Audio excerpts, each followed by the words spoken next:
Todos en algún momento nos hemos vuelto locos buscando efectos de sonido gratuitos, sin copyright y, si puede ser, originales.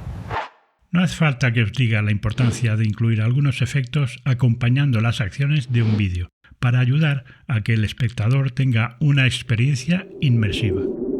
Eso sí, sin abusar. Pues bien, en este cortito vídeo te voy a revelar una herramienta totalmente gratuita, donde vas a poder crear tus propios efectos de sonido, descargarlos y crearte una biblioteca de efectos personalizada. ¡Vamos allá!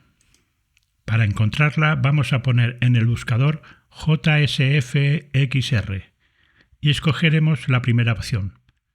Ese enlace nos llevará a esta página que podríamos decir que es un sintetizador de sonidos. Podéis ver que dispone de diferentes opciones, incluso de variar los hercios de salida del archivo o los bits del mismo. Aquí abajo, como referencia, podréis ver en forma gráfica la onda del sonido. Su funcionamiento es muy sencillo, a pesar de estar en inglés. Solo debéis pulsar en el tipo de sonido que buscamos, por ejemplo, el de recoger moneda en los juegos. Y cada vez que cliquéis se producirá un sonido diferente. Con los botones de arriba podemos ver diferentes formas de audio del mismo sonido. Disparos láser, explosiones. En cada uno de los sonidos tenemos la posibilidad de modificar sus parámetros para hacerlos más a nuestro gusto o personalizarlo.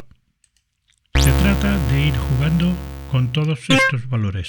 Con el botón de play podéis recrear el mismo sonido con el que estáis trabajando para aseguraros que habéis obtenido el resultado buscado.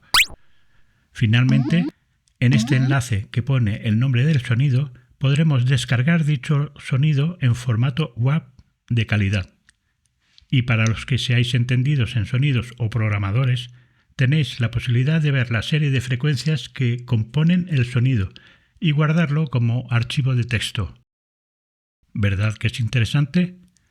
Sé que no es gran cosa, pero me ha resultado una herramienta interesante y por eso la necesidad de compartirla para ayudaros en el proceso de crear vuestra propia biblioteca de sonidos. Y si queréis ver esas ondas sonoras en vuestros vídeos, os dejo un antiguo tutorial que os ayudará en la tarea.